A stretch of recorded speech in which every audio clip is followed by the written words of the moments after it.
C'est le retour des Hub Conférences. On est ravis de vous revoir après cet été et de se retrouver autour d'un sujet qui va nous permettre de prendre un peu de hauteur, et on en a tous sans doute besoin avec cette actualité nationale et internationale bien chargée et qui demande sans doute justement de prendre parfois un petit peu de hauteur, ce qu'on va faire avec l'Institut des Futurs Souhaitables et Mathieu Baudin, qui nous font le plaisir de co-organiser une nouvelle fois cet événement. On organise régulièrement des conférences avec l'Institut des Futurs Souhaitables et c'est toujours un plaisir. Merci Mathieu, à toi et à ton équipe, et merci d'animer cet événement encore une fois ce soir.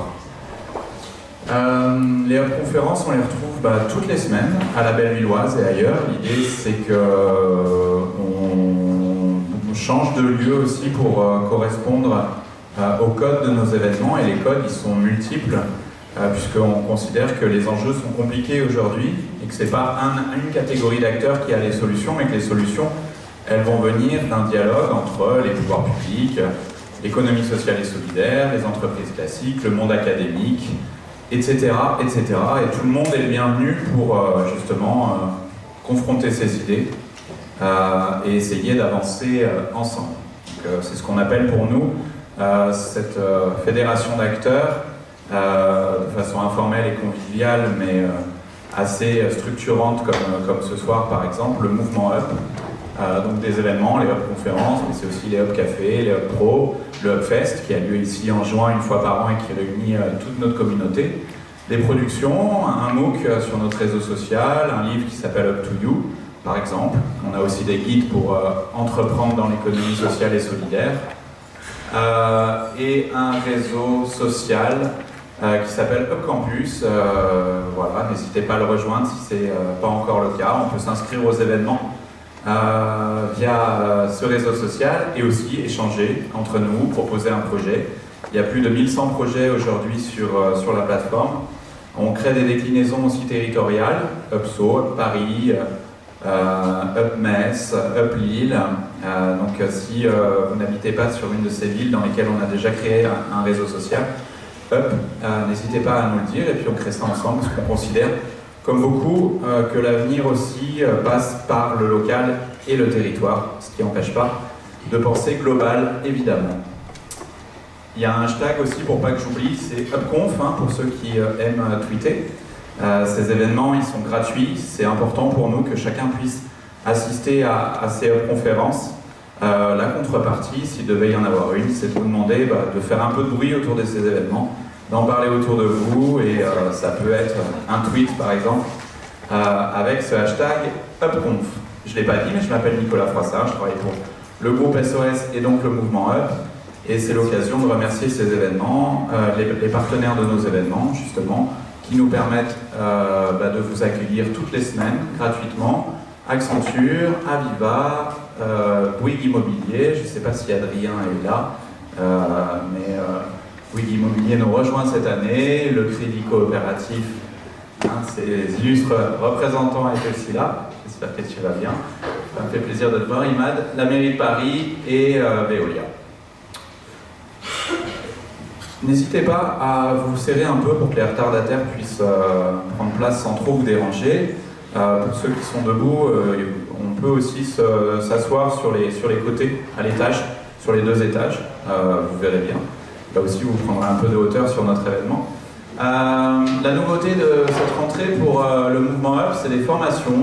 Il y a souvent des gens nous disent, mais ce serait bien de continuer ce qu'on voit et d'approfondir ce qu'on voit dans le cadre des Hub Conférences et de l'approfondir. Donc on lance des formats de 2 jours sur l'innovation sociale, l'entrepreneuriat social, la transition écologique, les villes en mutation, en transition, le social tech, etc., etc.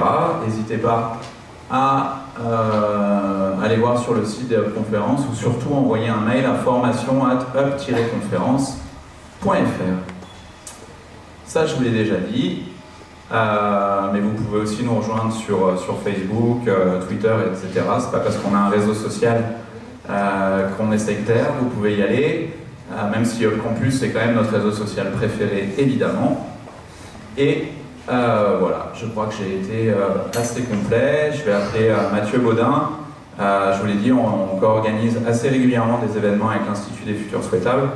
Et on est ravis de ce sujet pour commencer, parce qu'on nous a dit parfois, ouais, mais il y a peut-être des sujets plus prioritaires, plus urgents que Mars. Mais finalement, quand on réfléchit aussi au fait pour l'être humain d'aller sur une autre planète, ça permet aussi de se demander ce qu'on voudrait faire ou mieux faire par rapport à ce qui existe aujourd'hui sur notre belle planète. Et voilà, on trouvait que c'était intéressant de démarrer cette nouvelle saison de la conférence par ce sujet. Donc, merci beaucoup Mathieu, qu'on peut applaudir. Et qui va vous présenter nos intervenants. Merci beaucoup. Je vous propose de prendre place avec votre manger lyophilisé spatial pour les petits creux stratosphériques. Merci beaucoup de nous inviter à nouveau. La dernière fois, on était avec Hubert Reeves, la fois d'avant, on était avec Cédric Villani. Donc, on a la chance d'avoir un peu les sujets qu'on ne sait pas classer en fait. C'est comme ça qu'ils nous appellent. Donc, coloniser Mars, c'est pas nous qui l'avons choisi, mais c'est nous qui avons accepté de venir pour justement partager ce moment pour aller un peu plus loin, un peu plus haut. Donc, ceux qui vont aller au premier étage sur un truc sur coloniser sur Mars, je me demande où on va les retrouver. Si j'avais quelques consignes de départ, finalement, pour cette aventure de réflexion martienne, ce serait d'utiliser ce que la sociocratie nous propose. Donc, si vous êtes d'accord avec les propos ou pas d'accord, vous allez remuer les deux mains. Si tu n'es pas d'accord, vous faites une croix. Je ne suis pas sûr qu'il y ait vraiment d'accord ou de désaccord. En tout cas, on va rajouter un nouveau symbole qui est si vous avez besoin de comprendre ce dont on parle. Parce que c'est quand même des spécialistes d'un domaine dont on n'est pas familier, donc n'hésitez pas à faire ce geste-là. Une forme de ressource, source, Graal, j'ai besoin de comprendre un peu plus, parce qu'il va y avoir beaucoup de choses, moi-même je risque de les perdre, donc n'hésitez pas à nous y aider. Et puis, je vais séquencer le temps qui va nous être imparti, donc 1h20 à peu près, en 3 temps. Le premier temps, je vais vous proposer de faire une dispute. Je vais vous expliquer, je vais revenir assez vite sur ça. Et puis un deuxième temps très technique. C'est le moment où vous allez pouvoir poser toutes les questions que vous voulez sur Mars, qui vous brûlent les lèvres et que vous ne pouvez jamais dans les dîners mondains proposer, parce que personne ne peut vous répondre. Et bien là, ils peuvent vous répondre, c'est des spécialistes de ça. Donc vraiment toutes les questions, même les plus ridicules, puisque il n'est pas question d'être ridicule. C'est la petite phrase, mieux vaut être ridicule 3 secondes qu'ignorant toute sa vie, il n'y a même pas à être ridicule aujourd'hui. Donc si vous voulez parler de l'existence des extraterrestres, si vous ne le faites pas, moi je poserai la question, parce qu'aller chercher de la bactérie sur Mars, c'est aussi peut-être dire qu'on n'est pas seul dans l'univers. Et puis le troisième temps, ce sera un temps de transcendance. Pourquoi ces gens-là sont passionnés sur Mars? Pourquoi Mars, ça attire autant finalement l'imaginaire humain avec cette envie peut-être de s'exfiltrer d'une réalité, peut-être qui ne nous convient pas ou qui ne nous convient plus. Ce sera le troisième temps, un temps un peu plus intime. Ça vous va? J'ai la chance de vous présenter 3 personnages très complémentaires. La première, Florence. Florence, quand je lui ai demandé, parce que je l'ai un peu googlisé, donc grâce à la NSA et au service secret américain, j'ai pu avoir des infos. Elle fait plein de choses, comme sa génération. Mais plein de choses sur Mars, ça fait qu'elle est auteure, comédienne, animatrice, qu'elle met ses compétences au service de la vulgarisation scientifique. Elle est spécialisée dans le spatial et les sciences de l'univers et elle a publié L'espace sans gravité aux éditions Marabout, une BD que j'ai lue, Mars Horizon, que j'ai adoré, merci beaucoup, et La folle histoire du système solaire chez Duno. C'est ce qu'elle m'a envoyé. Puis j'ai lu Mars Horizon et finalement, sa bio dans Mars Horizon elle est plus complète. Parce qu'elle est plus rigolote. Donc c'est une BD sur la communication sur Mars. Donc, elle rappelle qu'elle est auteure, comédienne et animatrice, mais on l'a vu aussi sur France 5 et entendu sur France Inter, La tête au carré. On peut désormais la suivre sur YouTube avec sa chaîne personnelle et au sein de la chaîne String Theory. Champenoise ascendant martienne, elle a préfacé les 5 tomes de Projet Mars d'Andréade Esbar, j'imagine. Effectué une mission de simulation de séjour martien dans l'Utah avec la Mars Society. Là, ça commence. Candidaté au projet Mars One et expérimenter l'impesanteur lors d'un vol parabolique. Je voulais préciser ça. À côté, nous avons Francis Rocard, qui lui est directeur, il est docteur, en S-sciences, comme on disait à l'époque, en astrophysique. Il a débuté sa carrière comme astrophysicien au CNRS et a participé aux expériences IKS de la mission Vega, le survol de la comète Halley en 1986, et ISM de la mission Phobos 88, d'études minéralogiques de la surface de Mars. En 1989, il entre au Centre national d'études spatiales, le CNES, où il est responsable des programmes d'exploration du système solaire. À ce titre, il a suivi la réalisation des missions Mars 96, l'exploration de Mars avec la Russie, même si ça n'a pas réussi. Cassini-Huygens, d'études du système de Saturne et de son satellite Titan, en coopération avec l'Agence spatiale européenne et la NASA, et Rosetta, la mission d'étude de la comète qui a fait tant de bruit. Depuis 1998, il coordonne la mise en œuvre du programme d'exploration de Mars à travers notamment la mission Mars Express. Et son truc du moment, me l'a-t-il confié, c'est de créer la mission de retour d'échantillons dont il nous parlera. Il a publié lui aussi des bouquins incroyables, notamment Quelle est la véritable histoire du système solaire en collaboration avec Florence Chiavassa, et un super bouquin de photos, entre autres, Mars, une exploration photographique qui donne un peu le goût et l'envie d'y aller. Jean-Pierre Gou, lui, c'est un ancien chercheur en mathématiques, donc à Northwestern University et au Argonne National Laboratory à Chicago. Il est directeur général adjoint chez PowerNext, devait être la bourse d'échange carbone, il l'est peut-être plus totalement. Voilà. Et surtout, il est l'auteur d'un thriller écologique que je ne saurais trop vous conseiller, qui s'appelle Le siècle bleu. Cet homme a réalisé dans son œuvre ce dont on rêve tous aux conférences et à l'Institut des Futurs Souhaitables, la métamorphose positive du monde. Lui, il l'a fait en 28 jours. Premier tome, 14 premiers jours. Deuxième tome, 14 second jours. C'est un cycle lunaire. Et il a voulu nous faire goûter à travers son œuvre l'expérience extatique que seulement 500 astronautes, cosmonautes, taïkonautes avaient pu ressentir avant, c'est-à-dire l'overview effect, ce sentiment d'unité planétaire que les astronautes ont au retour sur la Terre. Et puis il est allé plus loin, il a hacké des images de la NASA pour nous donner, grâce à Blueturn, une application qui est gratuite, justement cette capacité vue du point de vue de Discover, un satellite qui est coincé au point de Lagrange L1, la perspective de voir la Terre tourner avec des musiques méditatives pour essayer de nous rappeler que nous sommes un et indivisibles et qu'on a un grand cadeau de voyager sur un vaisseau spatial qui s'appelle la Terre. Alors, si on peut mettre la première des photos, je vous l'ai promis, j'aimerais commencer par une dispute. Alors, la dispute pas au sens de colère, la dispute au sens de la scolastique du Moyen-Âge. La disputatio et la lectio étaient les deux mamelles finalement de l'enseignement du Moyen-Âge scientifique.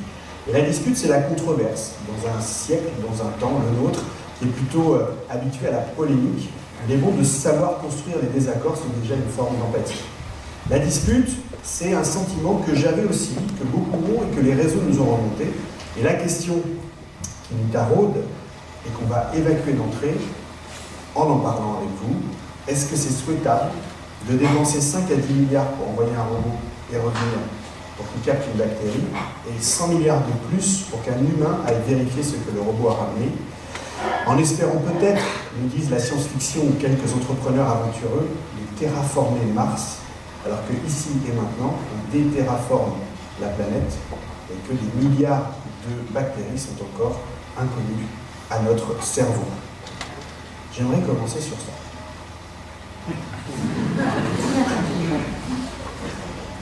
Francis. Alors, le spatial coûte cher, c'est vrai. Et il coûte cher parce qu'il faut dépenser énormément d'énergie pour aller dans l'espace et de la fusée. Et derrière, on n'a pas envie de se louper. Donc on fabrique un satellite qu'on teste, reteste, re-reteste, re-reteste. Parce qu'on veut qu'il marche. Ça donne des choses extraordinaires. Je pense à... Cassini vient de se terminer, le 15 septembre. La plongée dans Saturne, pour moi, c'est 25 ans de vie professionnelle, puisque je me suis occupé de cette mission pratiquement dans les mêmes textes. Et tout a bien marché, c'est pratiquement sans faute. Tout ce qu'on sait aujourd'hui sur Saturne, c'est pratiquement Cassini qui l'a découvert. Et puis je citerai Voyager, quand même, 40 ans pour aller voir 4 planètes géantes d'un coup. C'est fabuleux, c'est extraordinaire, c'était même pas imaginable au départ. Et la NASA avait dit Jupiter, Saturne, le reste on verra. Ça c'était au moment du lancement. Ensuite on a vu, et puis ça a continué, et ça continue encore. Ça ce sont les robots. Moi c'est mon job, je m'occupe des robots, je ne m'occupe pas de l'homme sur Mars. Mais de fait, je m'y intéresse parce que vous me posez la question. Vous n'êtes pas le premier. Beaucoup de gens me posent la question. Et donc, j'ai essayé de comprendre. Et oui, est-ce que ça vaut la peine? Peut-être la question, c'est pourquoi? Alors, la question que, pour les scientifiques, c'est-à-dire les scientifiques qui s'intéressent aux missions automatiques, hein, les scientifiques, et là, les gens ne vont pas être d'accord avec moi, ne s'intéressent pas à l'homme sur Mars. C'est pas scientifique. Je ne connais pas un scientifique en France qui va voir le CNES en disant il faut envoyer l'homme sur Mars, c'est la priorité numéro 1. J'en connais pas un seul. Alors, il y en a aux États-Unis, c'est vrai. Mais n'oubliez pas qu'aux États-Unis, ils sont payés par la NASA. Et on l'a vu sur le climat. Les scientifiques américains, parfois, on leur dit ah, vous ne dites pas ça. Hein. Le climat, c'est un sujet délicat, donc surtout avec Trump. Donc les scientifiques ne disent pas exactement, ils disent que la NASA va un temps pour, parce que leur salaire en dépend. En France, ce n'est pas le cas, donc les scientifiques sont beaucoup plus libres. Mais la question du pourquoi l'homme sur Mars est une vraie question. Et quand on posait cette question à Hubert Curien, qui était quand même président du CNES, qui a été ministre de la Recherche, certains disaient on ne lui connaît aucun ennemi. C'était un type, un monsieur vraiment étonnant et très charmant et très. Il a beaucoup fait pour la recherche, pour le spatial en particulier. Il répondait pour le fun. Voilà. En fait, ce qui se passe aujourd'hui, c'est que la NASA, les États-Unis, alors il y a la NASA, il y a la Maison Blanche, il y a le Congrès. Les trois entités importantes. Et ces trois-là sont d'accord. Ils disent à long terme, on va mettre on va salir les boots d'un astronaute américain sur Mars. C'est ça qu'ils disent. Donc, c'est notre objectif à long terme. Et il y a unanimité, il y a consensus. Après, il n'y a qu'à faut que. Mais ça va coûter, vous avez dit 100 milliards. Non, 100 milliards, vous rigolez. 100 milliards, c'était Apollo. Même pas 125 $ aujourd'hui. C'est plutôt 500, peut-être 1000. C'est beaucoup, beaucoup d'argent. Je rappelle quand même que les Américains ont dépensé pour faire la guerre en Irak 2000 milliards. Donc, ils ont les moyens. Donc, oui, c'est très cher, mais par ailleurs, ils ont les moyens. Et alors, le pourquoi, il est, quand vous êtes leader mondial, vous n'avez pas de comparaison. Donc, vous devez vraiment, vous êtes seul devant. Et quand vous êtes seul devant, vous arrivez dans l'irrationnel, presque. C'est-à-dire, la problématique aux États-Unis, c'est que c'est le seul pays au monde qui est comme ça. La moitié du budget de la NASA, 9 milliards, pour les vols habités. L'autre 9 milliards pour le reste. La moitié. Il n'y a pas un pays au monde qui fait ça. Il n'y a que les Américains. Et donc, évidemment, il y a un très fort lobbying industriel pour dire qu'il faut maintenir un programme de vols habités. Parfois, la NASA dit, ou la Maison Blanche dit c'est stratégique. Elle ne veut rien dire. Quand vous avez dit c'est stratégique, ça veut dire on ne peut pas vous expliquer ou comprendre pas. Voilà. Bon. En fait, il n'y a pas de militaire là-dedans. N'imaginez pas que l'homme sur Mars ou l'homme dans l'espace, c'est militaire. Non, les militaires, ils font autre chose. X-37B, des navettes secrètes, bon, c'est ça qu'ils font. Donc, la question du pourquoi, elle frôle l'irrationnel. C'est la nouvelle frontière. C'est un concept américain qui n'est pas nouveau, mais qui projette les États-Unis et puis qui les rend fiers. Je voudrais quand même dire une chose, c'est que nous vivons en Europe, pour ceux qui l'auraient oublié. Mais le français, l'allemand, l'italien, je ne parle plus des grands bretons, ils ne sont pas fiers de l'Europe. Ils sont fiers d'être français ou ils sont fiers d'être allemands. Aux États-Unis, c'est différent. Ils sont fiers d'être américains. Apollo, c'était une fierté nationale. Il y a un peu de ça. C'est-à-dire qu'il y a une énorme fierté nationale de se dire c'est nous les Américains, les meilleurs au monde, c'est nous qui allons faire le job. Florence, on en a un peu parlé. Pourquoi cette frontière de Mars? Il y en a d'autres frontières. On vit dans une Terre où il y a un centre de la Terre.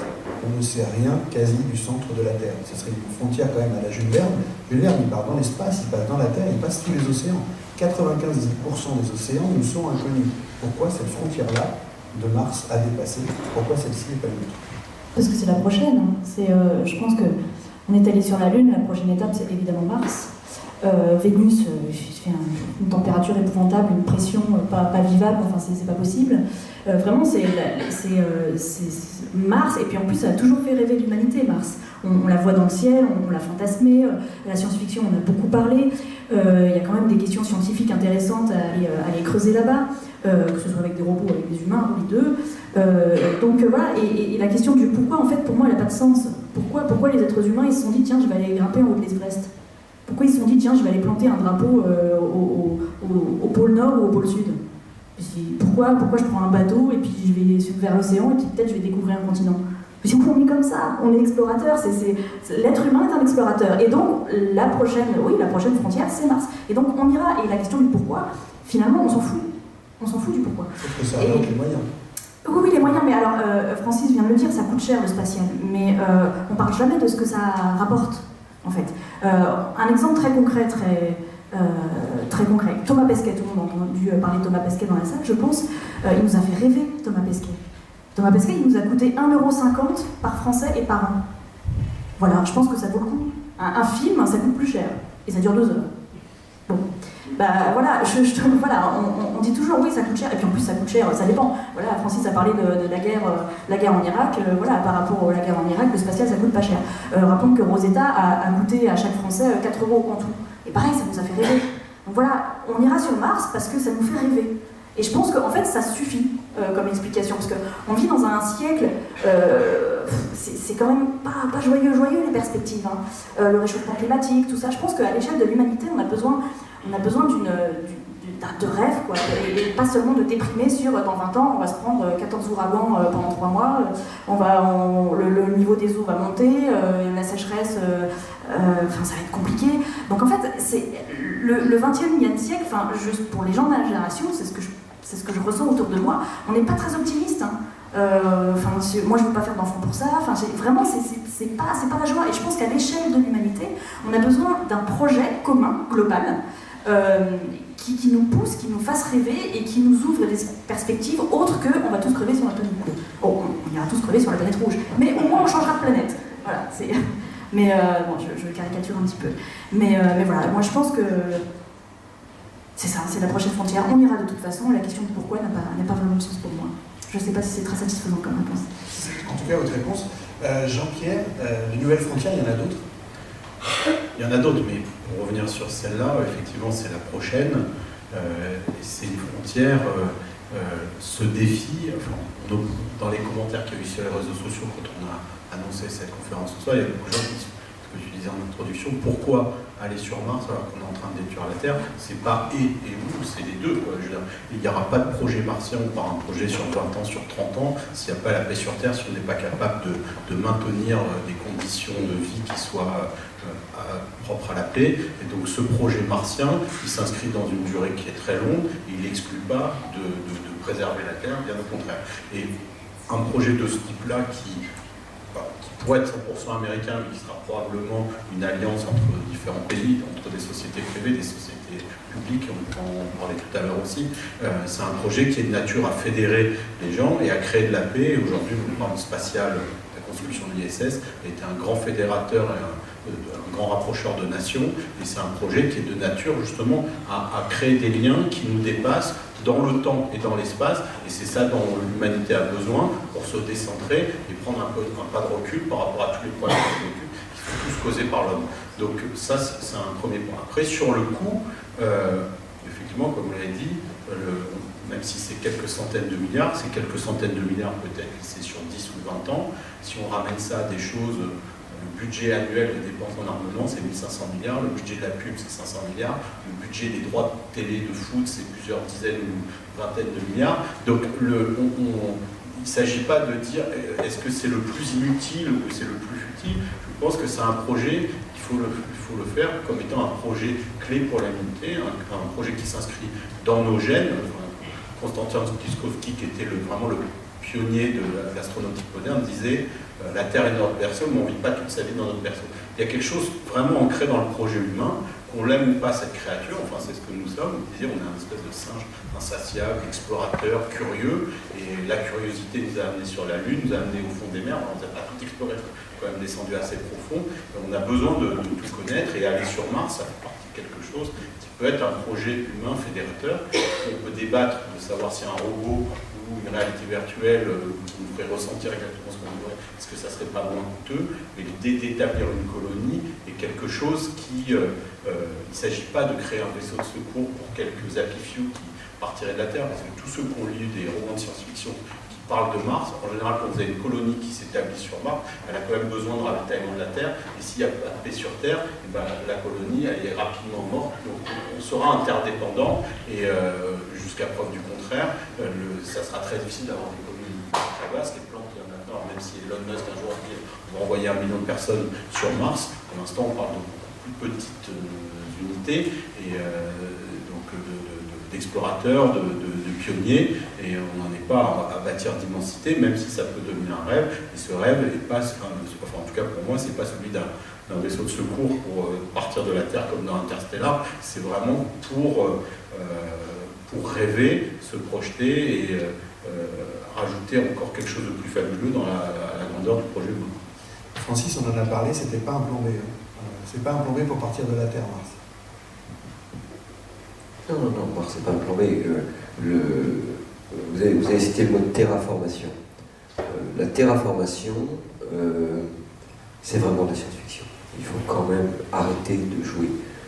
Personne ne va terraformer Mars. Les calculs montrent que ça coûterait des milliers de milliards, que ça durerait un siècle ou deux. Et moi, j'ai une conviction personnelle, c'est comme la thermodynamique, vous connaissez un tout petit peu, quand on s'écarte de l'équilibre par la machine, puisqu'il faut une machine à fabriquer, des effets de serre, etc. Le jour où la machine tombe en panne, pour tomber au point de départ. Donc, ça n'a aucun sens. Et aucun politique, américain ou autre, ne se lancerait dans un projet dont on va lui dire c'est dans un siècle que vous en verrez le fruit. Non, ça n'a strictement aucun sens, la terraformation. Donc Mars ne sera jamais respirable, on ne pourra jamais habiter. On habitera sur Mars comme on habite sur la Lune. C'est pas autre chose, c'est-à-dire c'est des combinaisons spatiales. Seul sur Mars, on a un beau t-shirt ici, il y a beaucoup de vérité. Il y a quelques erreurs dans le film, mais il y a beaucoup de vérité. 30 jours versus 500 jours. Ça, c'est tout à fait exact. C'est un sacré challenge. C'est-à-dire, vous êtes tous raccord sur 30 jours, 500 jours. J'explique un tout petit peu. Je vais le faire. J'explique un tout petit peu. Aller sur Mars, à part Elon Musk qui dit qu'il va mettre 80 jours, c'est 6 mois. Voilà. Aller sur Mars, c'est 6 mois. En gros, sauf Elon Musk qui pense qu'il peut aller un peu plus vite, mais il faut accélérer plus fort, freiner plus fort. Oula, tu vois. Non, il ne dit pas qu'il faut aller plus vite. Il dit qu'il peut aller plus vite. Oui, mais excuse-moi, j'allais le dire. Ça veut dire accélérer plus vite au début, freiner plus fort à l'arrivée. On connaît l'histoire. Mais bon, c'est quand même pas optimisé. Ça coûte plus cher, c'est plus d'énergie. Bon, aujourd'hui, on a. Alors là, c'est de la technique, vous allez me dire, on comprend rien. Les trajectoires de Hohmann. Ça, c'est un jargon. En gros, c'est la trajectoire minimale en énergie. C'est 6 mois. Voilà, j'arrête là-dessus. Après, quand vous arrivez, vous êtes sur Mars. D'abord, pour aller sur Mars, vous avez ce qu'on appelle les fenêtres de tir. Vous ne pouvez pas y aller n'importe quand. On y va tous les 25 mois, tous les 2 ans et 1 mois. Quand vous êtes sur Mars, c'est pareil pour le retour. Vous ne pouvez pas repartir n'importe quand. Donc, soit vous repartez tout de suite, donc vous restez 30 jours, maximum, quelques semaines, soit vous attendez 1 an et demi, 500 jours. Voilà. C'est la configuration Mars Terre qui vous impose quand vous devez repartir.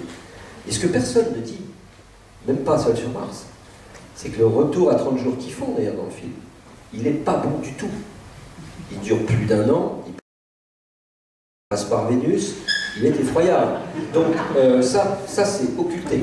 En fait, c'est pas un bon créneau le retour. Voilà, bon, c'est un détail technique, mais et ça complique énormément le problème. Parce que sur la Lune, on pouvait y aller quand on voulait. Souvenez-vous, Apollo, ça partait tous les mois. Il suffit qu'il y ait la pleine Lune. Bon, on ne va pas sur la Lune avec la Lune. Ça, c'est un détail. D'ailleurs, aucun astronaute n'a vécu la Lune lunaire. C'est cauchemardesque. C'est cauchemardesque. Très compliqué la Lune lunaire. D'ailleurs, aucun projet aujourd'hui ne prévoit d'aller sur la Lune, hormis au pôle, là où il y a un pic de lumière éternelle. Parce que la nuit lunaire, et vous avez 400 degrés entre le jour et la nuit. Donc, les gens qui font de la mécanique, 400 degrés, c'est affreux. Vous avez votre bidon qui contient des astronautes qui va craquer quand il va chauffer, et il va y avoir des fuites partout. Enfin, c'est cauchemardesque pour un mécanicien du spatial. Donc le projet de village lunaire européen. Alors, le village lunaire européen, c'est une initiative du directeur de l'ESA, du directeur général qui s'appelle M. Werner, et dès qu'il est arrivé, il a balancé sur la table le village lunaire. On ne sait pas très bien ce que c'est une initiative qu'il a prise, il n'a pas un sou pour ça, puisque c'est nous, les États membres, la France, l'Allemagne, l'Italie, qui donnent des sous à l'ESA. Personne n'a donné de l'argent pour le visa Julien. Donc il essaye de fédérer quelque chose, mais j'ai tendance à penser que la mayonnaise ne prend pas beaucoup. Hormis le fait quand même, parce qu'il faudrait en parler, c'est que les Américains, en allant sur Mars, ils n'y vont pas directement, parce que c'est trop compliqué, on pourra en parler aussi, ils vont passer par l'orbite lunaire. Ça veut dire quoi? Ça veut dire qu'ils vont faire une station spatiale en orbite lunaire. C'est ça le programme à 20 ans de l'homme sur Mars. C'est la réalité de ce qu'on va vivre. Ça démarre en ce moment, et vous allez entendre parler de fusées qui vont en orbite lunaire avec des hommes qui vont faire joujou en orbite lunaire. Ça va durer une vingtaine d'années. Et que je comprenne, c'est pour les lancer? Du tout. C'est pour développer les outils. Vous avez à développer beaucoup d'outils, beaucoup de modules très compliqués, des modules de propulsion lointain, des modules de transport qui durent longtemps, des fusées. Aujourd'hui, la NASA en fabrique deux. La super fusée, la Saturne V bis, celle d'Apollo qui s'appelle SLS, et puis la capsule. Vous savez, ils ont fait une navette spatiale, les Américains. Là, ça coûte trop cher, ils l'ont arrêté. Aujourd'hui, il faut une capsule Apollo. Ils refont une capsule Apollo. Ils ont deux objets. Il en faut 11 au total. Donc on est loin du compte. Et pour fabriquer ces objets qui demandent beaucoup de R&D, qui demandent beaucoup d'efforts, des milliards et des milliards, il faut prendre son temps. Prendre son temps, c'est-à-dire étaler les dépenses dans le temps. Vous ne pouvez pas, contrairement à M. Zubrin, excuse-moi, il y a un membre de la Mars Society française dans la salle, M. Zubrin étant le président de la Mars Society américaine, lui il dit Mars Direct. Mais les spécialistes américains disent c'est pas possible, on n'y arrivera jamais. Donc il faut passer, et il y avait plusieurs options, et le choix a été pris, la NASA a décidé, et je crois que Trump est en train de l'approuver, cette décision, c'est-à-dire qu'on va faire une orbite, on va faire une petite station spatiale en orbite lunaire. Moi, je ne peux pas toujours intervenir, mais je voudrais préciser. Je pense que la vraie raison de ce projet en orbite lunaire, c'est de donner une utilisation aux deux objets dont tu as parlé, le lanceur lourd SLS, la capsule Orion. Ils ont dépensé une dizaine de milliards sur ces projets, et ces beaux objets, ils ne savent pas quoi en faire. Oui, alors j'aimerais pas qu'on ait un débat tous les deux sur le sujet. J'aimerais pas qu'on ait un débat parce qu'on va aussi tout le crachoir. Mais je ne suis pas tout à fait d'accord avec toi. Les Américains développent une fusée, développent une station. Après, ils ont à choisir les destinations intermédiaires. Ça, c'est incontournable. Pour aller sur Mars. Intermédiaire, c'est-à-dire la Lune, un astéroïde, l'orbite martienne, Phobos. Toutes ces options sont sur la table. Ils ont choisi l'orbite lunaire. Ils ne le font pas. Tu diras qu'ils le font pas. Attends, arrête d'intervenir. Non, parce que sinon, on va avoir un dialogue tous les deux, on se connaît bien. C'est le temps de la dispute, il reste encore 3 Tu minutes. n'es pas ici, tu serais sur la table, ok, mais s'il te plaît, n'interviens pas. Parce que je connais parfaitement tes arguments. Mais, juste si je t'en Monsieur. deux secondes, moi, je considère que c'est un choix en fait de passer par orbite lunaire, moins risqué, mais c'est un choix de société aussi, de se dire faisons rêver les gens, comme on disait, et allons sur Mars tout de suite. Enfin, pour moi, le débat n'est pas complètement clos, ce sera plus compliqué, plus risqué, mais pourquoi pas Mars direct mais, oui. Non. Bah, Non, attendez. Alors, je vais vous donner un deuxième exemple. Apollo. En mai 61, Kennedy fait son fameux discours. Mai 61, c'est un mois après Gagarin. Une claque, ça s'appelait Sputnik, deux claques, ça s'appelle Gagarin. Les Américains sont humiliés. Ils sont réellement humiliés. Et Kennedy fait un truc extraordinaire. Les autres ont essayé derrière, ils ne sont pas arrivés. Bush père, Bush fils, zéro. Là, Kennedy a reçu son coup. Il a dit on va aller sur la Lune avant la fin de la décennie, et ils l'ont fait. Et à l'époque du discours, le budget de la NASA de l'époque, c'était 500 millions. En 65, au sommet des dépenses du programme Apollo, le budget de la NASA était à 25 milliards. 50 fois plus. Le Congrès américain, la NASA, dit attendez, ça, on ne va pas le faire deux fois. On ne peut pas réclamer des augmentations de budget faramineuses. Il y a un déficit fédéral américain qui est colossal. Donc, toutes les hypothèses de travail, c'est 2% d'augmentation par an. Donc voilà, à partir du moment où vous êtes dans ce schéma-là, il faut étaler les dépenses sur une durée très longue. Donc, je trouve que ça, mon point de vue, c'est que ça étale trop de se dire on va. Ah ben, ça va coûter plus cher à l'arrivée, mais le problème, c'est le coût annuel. Oui. Sans vrai c'est objectif contrainte. humain et peut-être scientifique.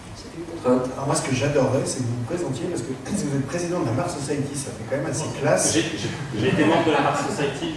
Vous étiez aussi membre de la Mars J'ai été Society. membre de la Mars Society, donc je connais les thèses. Super. Voilà, je sais Pas qu'il y a des d'accord, débats, j'adore, c'était le temps de la voilà. dispute. Je suis plus membre. Mais là, je suis d'accord avec vous, c'est que le choix de l'orbite lunaire, c'est un choix de la facilité. Et là, je pense que les problèmes sont derrière. Pourquoi? Parce qu'ils ont fait une station en orbite terrestre, c'est pas très compliqué de faire la même en orbite lunaire. Donc ça fait peu avancer le schmilblick vers Mars. Et là, on perd un peu de temps.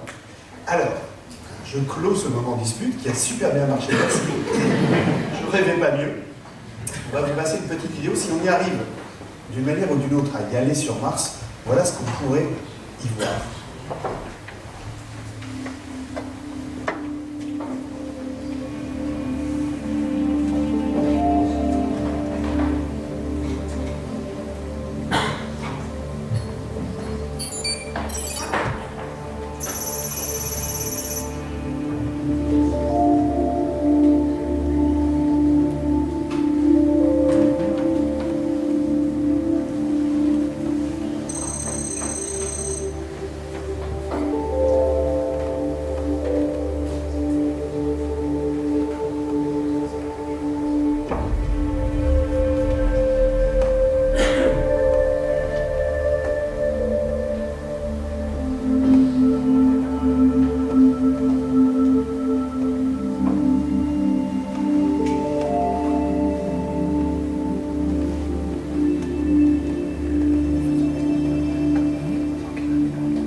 C'est un bidouilleur.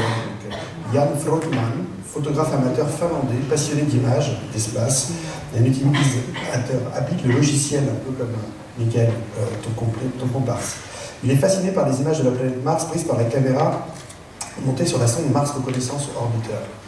Le photographe a décidé de les sublimer, il s'est attelé à la tâche de collecter les multiples clichés devant plusieurs zones pour les rassembler comme toi, a posteriori, et le film donne l'illusion de survoler la surface de la planète rouge, mais c'est une association d'idées esthétisées par nous. Beaucoup d'images sont bouquins, effectivement. Ouais, bien sûr. J'ai publié notamment ce fleuve asséché qui est superbe, que j'appelle la Fougère, et en fait c'est un inverted channel, c'est-à-dire que les fleuves se remplissent d'eau, et malheureusement, le taux de sédiments dans l'eau augmente avec le temps sur Mars, et à un moment, tout se fige. Et ça se sémente, ça devient du ciment.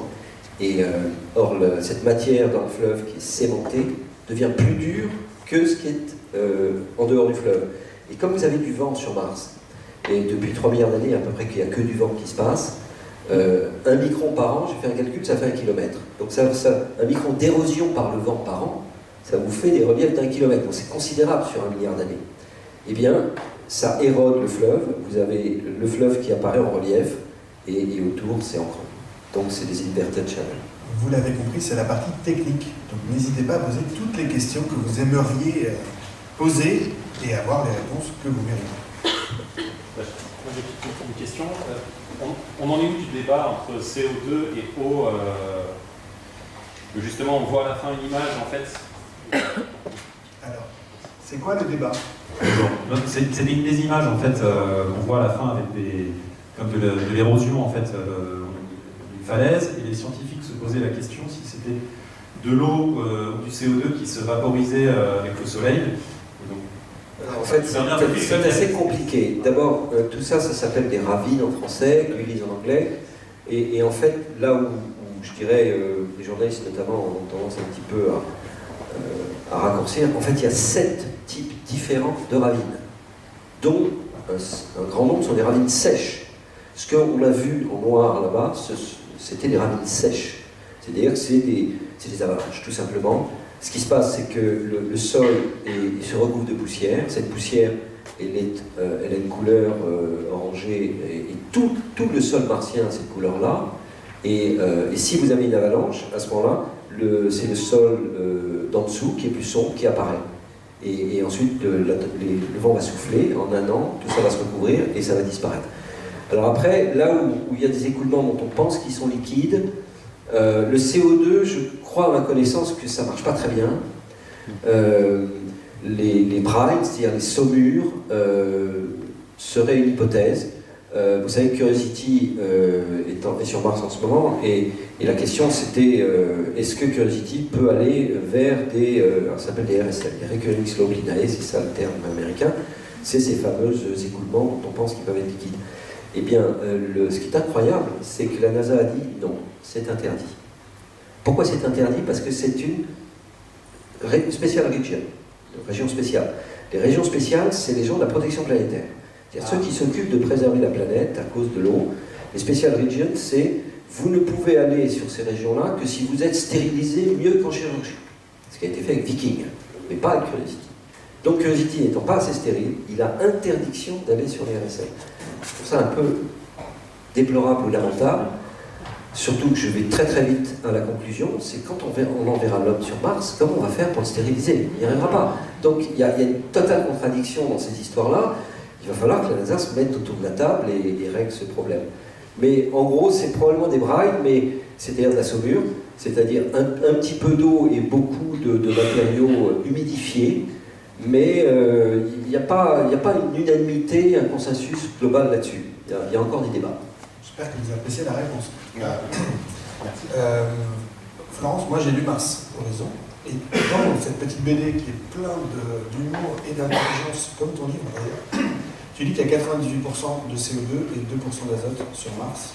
On en a parlé. On peut en faire quelque chose de ce CO2? On peut le transformer comme dans la BD en oxygène facilement? Facilement, je dirais pas ça. Déjà parce que j'y connais rien, je suis pas ingénieur. Il faut de l'énergie pour Oui, voilà, c'est ça. Et en fait, si tu as été attentif, les engins qui transforment le CO2 en atmosphère respirable, ils sont arrivés 30-40 ans avant les premiers humains. Donc voilà, ça a pris du temps. Mais effectivement, c'est quelque chose qui est à l'étude. Et d'ailleurs, il me semble que sur Mars 2020, il y aura un système comme ça qui tentera de faire l'opération, effectivement, pour justement préparer les missions habitées futures. C'est une petite usine artificielle pour démontrer qu'on peut transformer le CO2 en oxygène. Mais il faut beaucoup d'énergie, mais ça se fait couramment dans la station spatiale. Sinon, il serait saturé en CO2. Le problème, c'est que le rendement n'est pas de 1. Et que de toute façon, il faut amener de l'oxygène dans la station, parce que on n'arrive pas à recycler en milieu fermé, hormis le fait que ça pue dans la station, parce que les odeurs sont monstrueuses. Mais voilà, donc on recycle, mais il faut quand même amener de l'oxygène et de l'eau régulièrement. Autre question technique. Allez-y, c'est le moment. Le micro va vous arriver. Je trouve normal, vous êtes des spécialistes de l'espace, donc je trouve que vous avez un peu le nez sur le guidon. Et quand Christophe Colomb est allé en Amérique, il avait une caravelle. Actuellement, bon, vous savez, on a les petits avions, les petits Boeing. Donc je crois que quand même, vous regardez un peu à trop court terme. Et à mon avis, il faut imaginer de nouvelles propulsions et de nouvelles méthodes de voyage. On imagine très bien, on fait des calculs. Vous savez, en propulsion, depuis Sputnik, on n'a pas fait de progrès vraiment, de fait.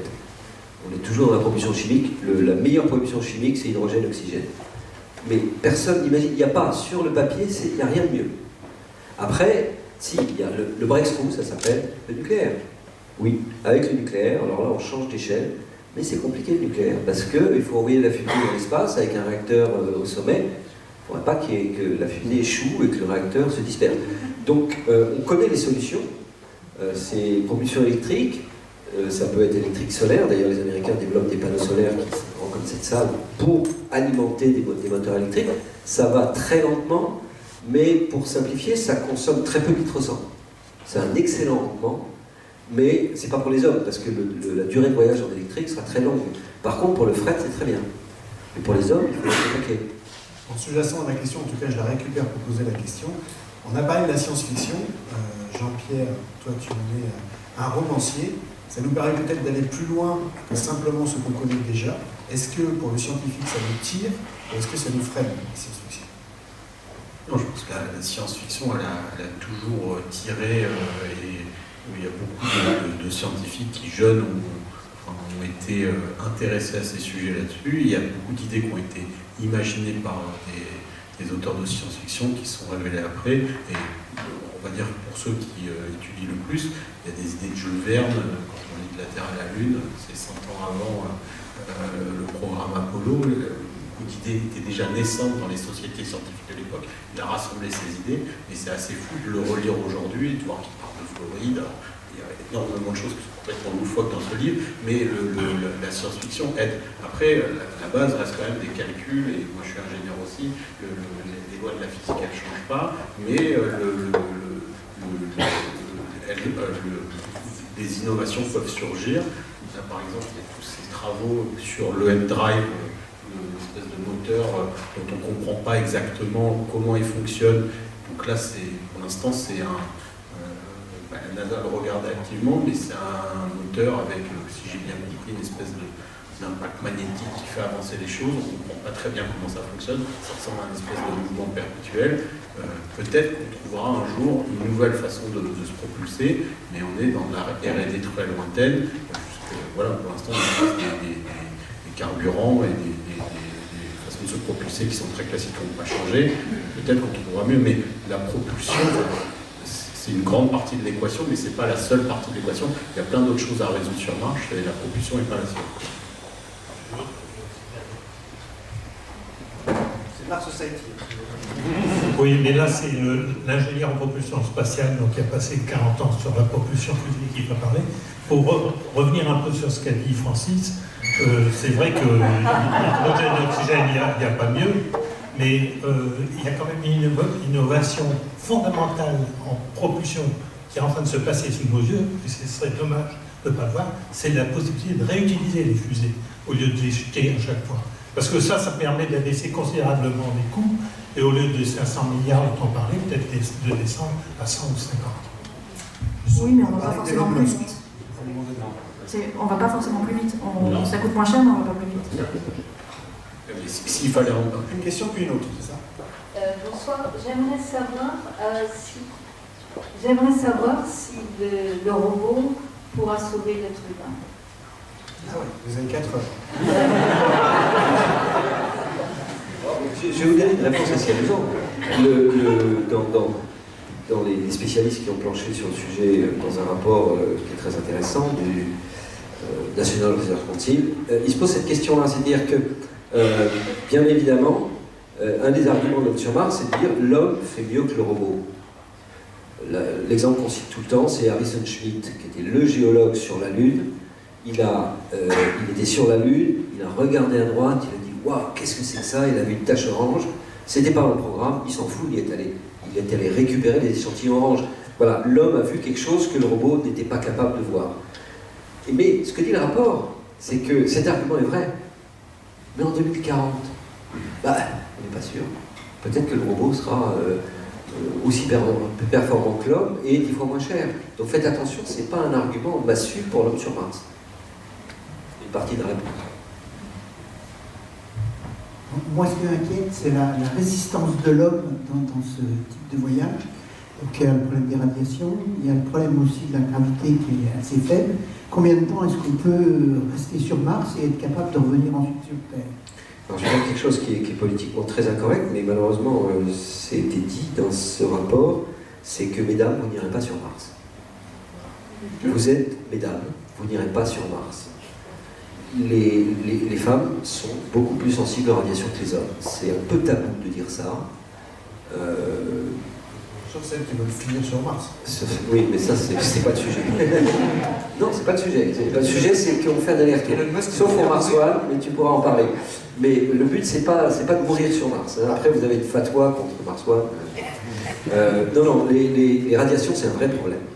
Et la conclusion des experts, c'est de dire pas de femmes et des hommes âgés. Pourquoi? Parce que le problème, c'est la probabilité d'un cancer 20 ans après le vol.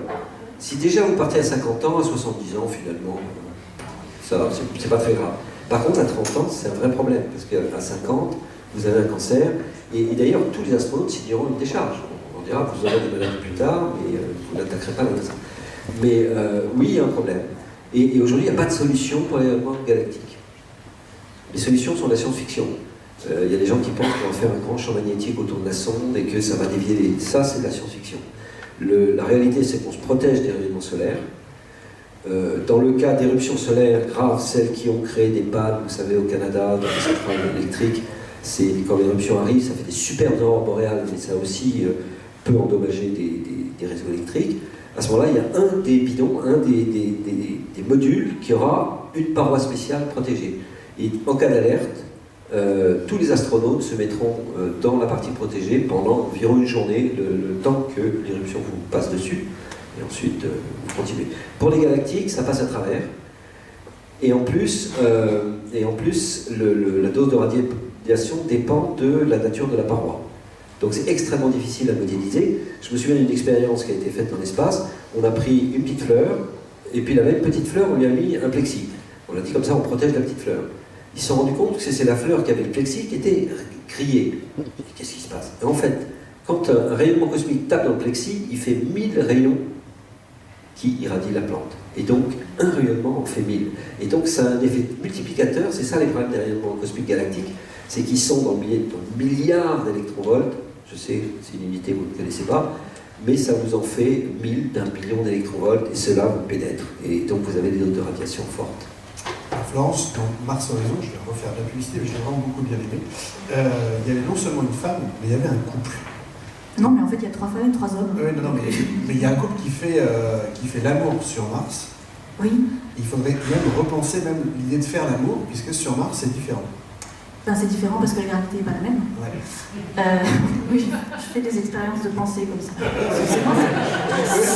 C'est mon métier. Plutôt en microgravité que c'est intéressant. Voilà. C'est ça. C'était sur Mars. Bon.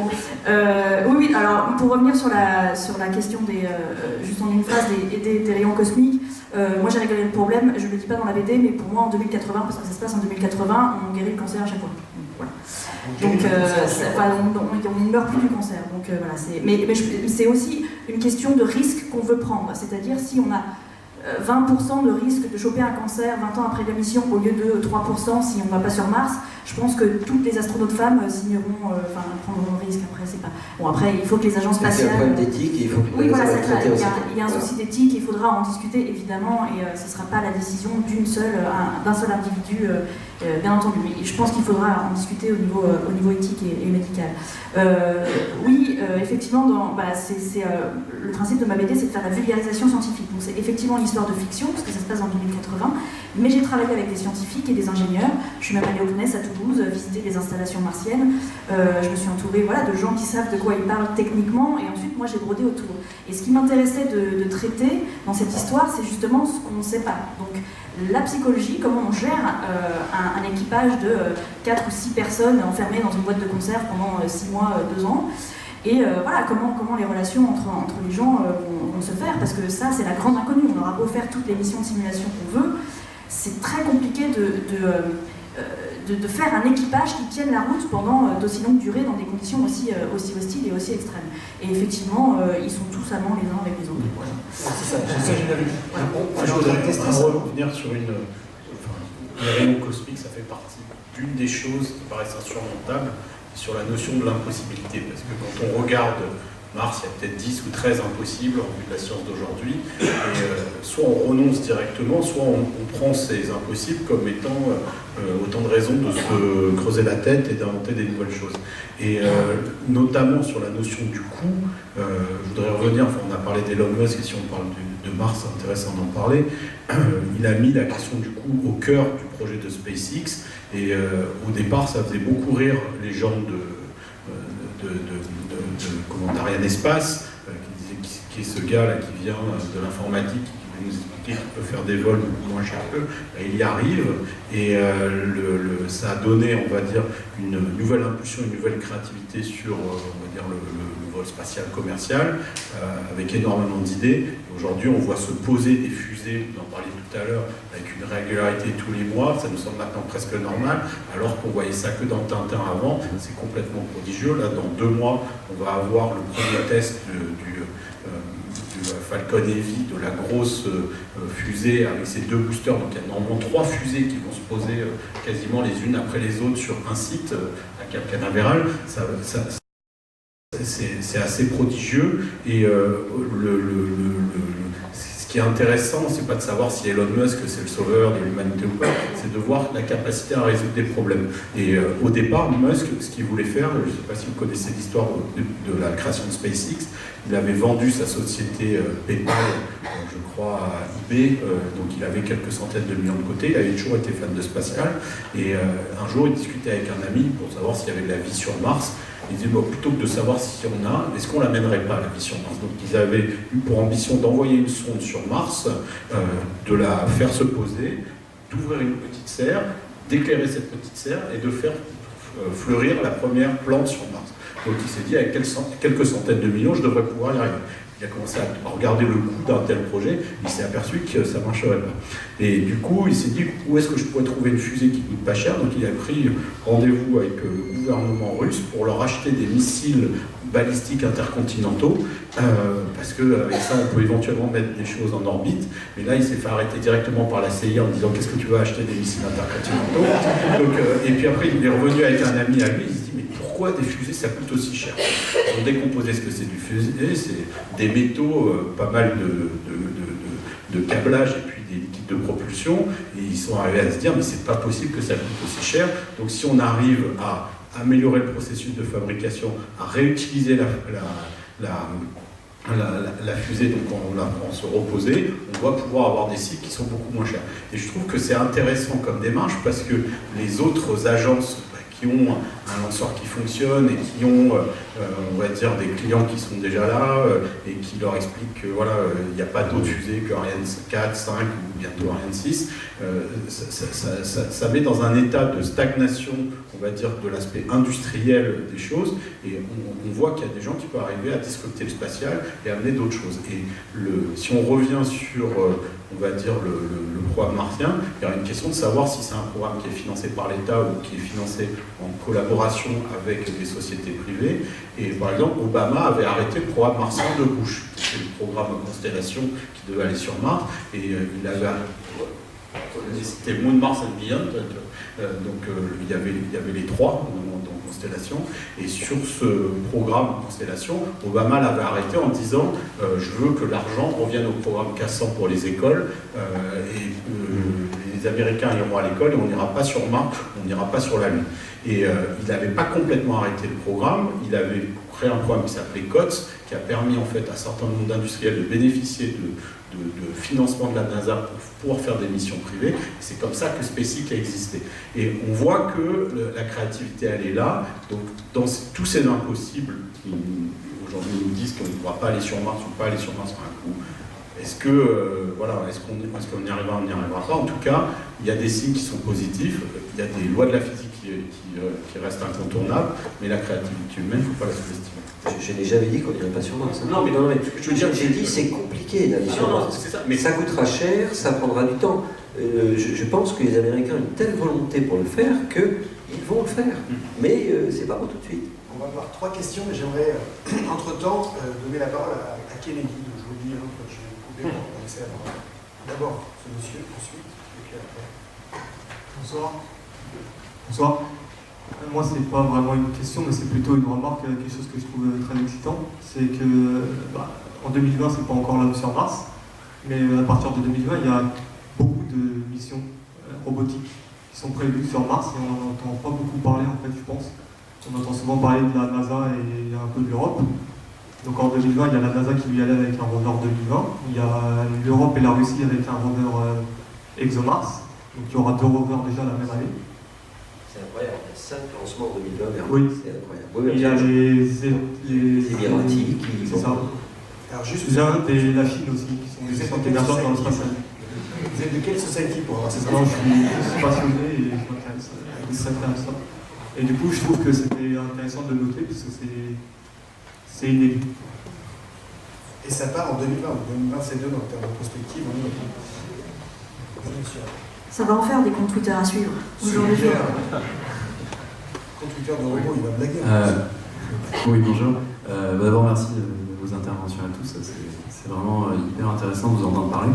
Il y a une question en fait qui n'était pas la mienne, qui a été posée au début, c'est le pourquoi de toutes ces de tous ces envies et de tous ces programmes. Et je pense que c'est une question qui ne peut pas juste, d'une certaine manière, être balayée d'un revers de la main, surtout quand on parle au public. Et je vise personne, mais je veux dire, la réflexion autour du pourquoi, de la raison fondamentale et de l'objectif de l'homme sur Mars et même éventuellement de l'homme dans l'espace. Je pense que c'est quelque chose auquel il faut réfléchir, pas forcément donner des réponses évidentes, parce que surtout en Europe, la réponse n'est pas évidente. On a toujours été généralement derrière des programmes existants dans lesquels on se faisait embarquer. On n'a pas de capsule européenne capable d'envoyer des astronautes, mais il y aurait une espèce d'invraisemblance à dire que le vol habité ne sert à rien, puisque depuis 1961, des gens le font. Les Américains, les Russes et les Chinois s'y sont prêts. Après, on peut dire la grande époque du vol habité d'une certaine manière. Ma question, c'est simplement à nous, les citoyens, qui payons des impôts, qui payons pour ces missions d'une certaine façon, est-ce qu'il y a un objectif clair ou est-ce qu'il n'y en a pas, et s'il n'y en a pas, peut-être que la réflexion pourrait être lancée sur le sujet. Merci. Le pourquoi en français, en plus, il est plus riche qu'en anglais. Le why est exclusif. Le pourquoi, on peut l'écrire en 2 mots en français. Donc les 2 questions se posent. Et moi, j'aimerais, en appareil de réponse historique, qu'on passe pendant 3 minutes 50 au discours de Kennedy, de Kennedy, après. Donc, après Kennedy ou avant Kennedy? D'accord. Et avant ou après Kennedy? Avant Kennedy. Allez-y. Juste faire les différentes réflexions qui ont été menées là dans mes notes. C'est-à-dire que Francis Rocard a commencé à dire que si l'homme va sur Mars, effectivement, l'homme ne sera pas stérilisé. Donc, il va y avoir la contamination. Et quand Elon Musk a dit, se disant, plutôt que de chercher la vie sur Mars, allons-y,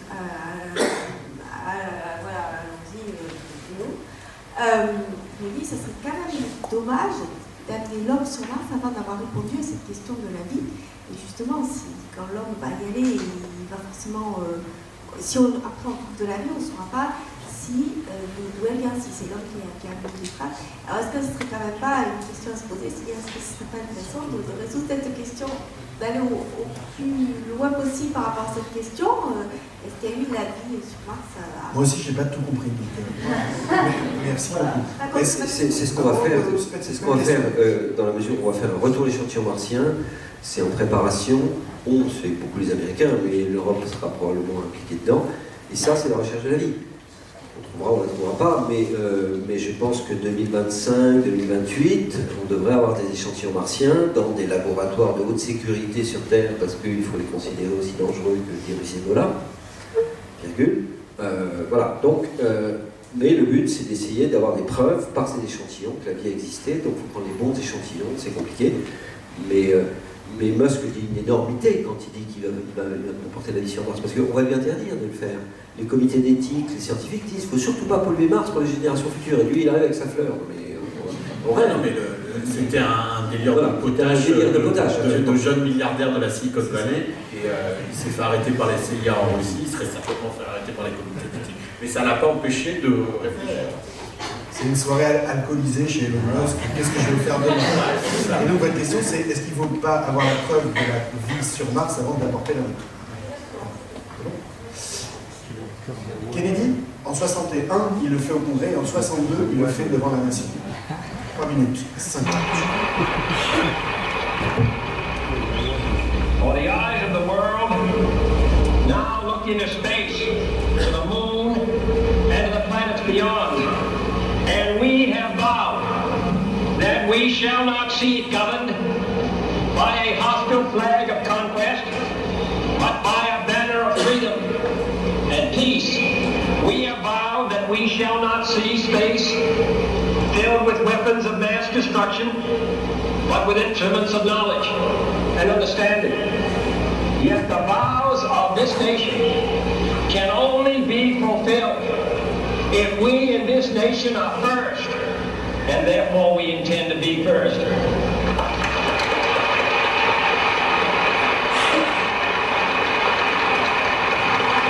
In short, our leadership in science and industry, our hopes for peace and security, our obligations to ourselves as well as others, all require us to make this effort, to solve these mysteries, to solve them for the good of all men, and to become the world's leading spacefaring nation. We set sail on this new sea because there is new knowledge to be gained and new rights to be won, and they must be won and used for the progress of all people.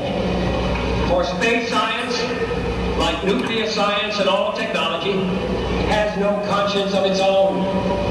Whether it will become a force for good or ill depends on man. And only if the United States occupies a position of preeminence can we help decide whether this new ocean will be a sea of peace or a new terrifying theater of war. I do not say that we should or will go unprotected against the hostile misuse of space any more than we go unprotected against the hostile use of land or sea. But I do say that space can be explored and mastered without feeding the fires of war, without repeating the mistakes that man has made in extending his writ around this globe of ours. There is no strife, no prejudice, no national conflict in outer space as yet. Its hazards are hostile to us all. Its conquest deserves the best of all mankind, and its opportunity for peaceful cooperation may never come again. But why, some say, the moon? Why choose this as our goal? And they may well ask, why climb the highest mountain? Why, 35 years ago, fly the Atlantic? Why does Rice play Texas? We choose to go to the moon. We choose to go to the moon.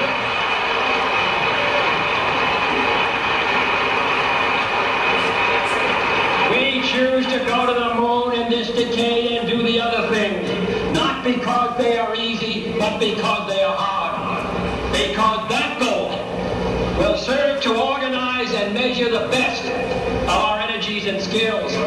Because that challenge is one that we're willing to accept, one we are unwilling to postpone, and one we intend to win, and the others too.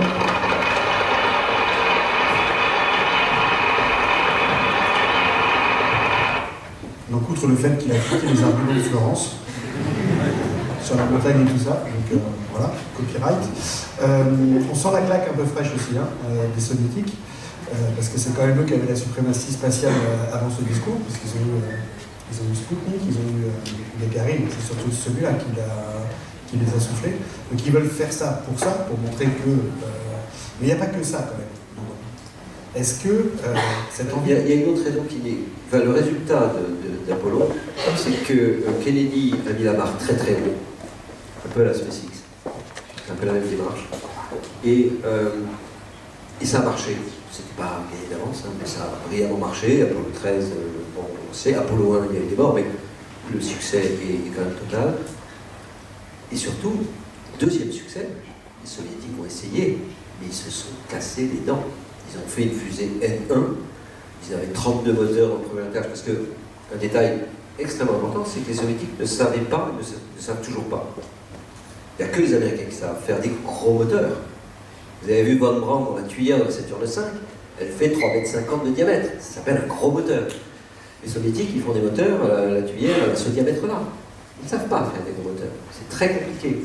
Et le résultat, c'est quand vous mettez 32 moteurs, vous avez 32 chances qu'il y en ait un qui explose et que la fusée explose. Donc, cette fusée N1 a été testée 7 fois, elle a 7 fois échoué et le programme a été arrêté net et tout le monde est parti au goulag. Je pense qu'une bonne partie sont partis au goulag. Aux États-Unis. Mais quand même, on peut pas comparer notre époque à celle de la guerre froide. Enfin, c'est pas du tout les mêmes enjeux, c'est pas du tout la même géopolitique. C'était un coup de bluff limite Kennedy, mais enfin limite. Il se trouve qu'il a gagné, mais on peut pas, c'est pas le même monde, quoi. C'est pas du tout le même monde. Et Francis, vous avez l'air de dire que les Américains iront. Moi, je crois pas une seule seconde. Moi, je pense qu'on ira tous ensemble parce qu'on a besoin de tout le monde. C'est-à-dire qu'il y a les Chinois. On va parler des Chinois, mais les Chinois, ils avancent vite. Ils ont des ambitions. Ils font pas ça tout seuls parce qu'il y a des tas de choses qui sont signées avec l'Agence spatiale européenne, notamment Thomas Pesquet apprend le mandarin. Bon, on sait pas où ça mènera, mais voilà, il y a les Chinois, il y a les Indiens qui sont en orbite autour de Mars. On verra. Il y a le privé, enfin voilà. Je pense que ces missions, ces voyages habités vers Mars, ça demandera tellement de compétences dans tellement de domaines que je pense qu'on aura besoin de tout le monde. Les Russes, ils savent fabriquer des lanceurs fiables, les Français sont très bons en instruments, les Américains, ils savent très bien entraîner des astronautes. Enfin, on aura, je pense, besoin de tout le monde. Tout à fait d'accord avec toi. Super. Il y a un problème. Non, il y a un problème. C'est la première fois. Je pense. J'ai pas terminé ma phrase. Il y a un... Le problème, c'est que vous connaissez la relation entre les États-Unis et la Chine. Ah oui. Aujourd'hui, les techniciens disent le seul moyen, un moyen évident de baisser les coûts de l'affaire, c'est de mettre les Chinois dans la boucle. D'ailleurs, dans Seul sur Mars, ils y sont. C'est par hasard. C'est un signe fort. C'est vrai que les Chinois montent, alors que les Soviétiques, les Russes baissent, et que l'Europe est un nain dans l'affaire. Hein. Quand on parle de chiffres, on est un nain, donc on n'existe pas, on n'est pas intéressant pour eux. Et par contre, les Chinois, mais la relation politique est aujourd'hui déplorable. Alors c'est du soft power. Donc si effectivement, comme tu le dis, les Chinois et les Américains se mettent d'accord pour aller vers Mars, ça c'est une belle histoire parce que ça obligera à pas se faire la guerre. Donc ça serait extrêmement bien. Mais aujourd'hui, c'est avec l'argent des Norvégiens et des Saoudiens, ce serait pas mal. Histoire de le placer. Juste s'il y a des Chinois sur Mars, c'est peut-être juste que vous avez vu qu'il y a beaucoup de Chinois en ce moment dans les films. C'est la condition sine qua non pour aller sur le marché du cinéma chinois, d'avoir un drapeau chinois ou un chinois ou un peu de chinois. Donc peut-être que c'est juste ça. Jean-Pierre ? Non, sur les Chinois, ils sont bien en retard. C'est la problématique, le chinois.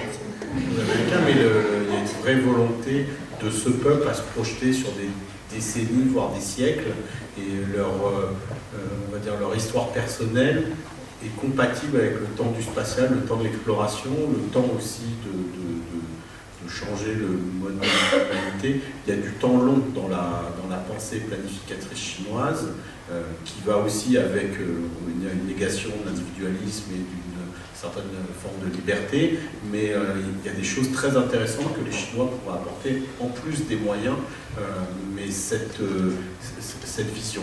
Et le programme spatial chinois, c'est un programme, alors il y a quelques spécialistes qui arrivent à le décrypter, mais le mode de communication est pas clair. Moi, je connais bien le programme spatial lunaire chinois parce que c'est ce dont je parle dans mon roman. Mais le programme spatial martien, je le connais mal, je ne sais pas. Il n'y en a pas. Non, mais les Chinois sont au niveau des Américains des années 60. Non, c'est Mercury, Gemini, Skylab, voilà. Donc, or, il y a un point qu'il faut avoir à l'esprit, nous qui travaillons dans le spatial, on connaît bien ce problème, c'est qu'entre une petite station d'orbite, Mir, Salyut, Skylab, Gemini, 2 hommes dans l'espace, et Apollo, vous avez un saut qualitatif, quantitatif, financier qui est colossal. Donc moi je suis très intéressé, je suis très admiratif de ce que font les Chinois, parce que quand les Chinois disent une chose, ils le font et ils le font à l'heure. Ils ne sont pas en retard, c'est incroyable. Chang Ki-san va être en retard. C'est vrai. Oui. Non, mais en général, ils ne sont pas tellement. Ils sont très impressionnants, ils ont déjà fait un aller-retour de la Lune pour tester l'échantillon. Et moi, en 2030, ils disent taïkonautes sur la Lune. J'attends de voir. S'ils y arrivent, chapeau. Mais encore une fois, il y a un énorme saut.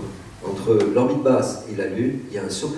Prenez la Saturne 5, comparez-la à la petite fusée qui envoie John Glenn dans l'espace. C'est pas du tout la même fusée. Enfin, il y a un saut qualitatif énorme. Thomas Pesquet, il a fait le plaisir de venir dans l'Institut pour nous parler. Il a ça en tête. Hein. Il apprend vraiment le chinois parce qu'il pense que la moitié je dis pas toujours des bêtises. de ses collègues seront des taïkonautes. Donc il en est un peu intimement convaincu. Et il pense être le plus vieux, justement, de la génération pour aller sur Mars. Parce qu'en effet, il faut avoir un certain niveau de sagesse et de pas peur de cancer pour aller sur Mars actuellement. Et même, il avait aussi, il nous l'a dit, puisque là, on peut aller sur Mars, mais on ne peut pas revenir. Et il dit, tu y vas quand même, et il dit, j'y vais quand même. Donc, il est vraiment dans cette exploration incroyable qu'on entend avec Kennedy, il fait toujours des analogies avec l'océan. Donc, Christophe Colomb, la découverte, ce genre de choses. On est dans ce délire-là.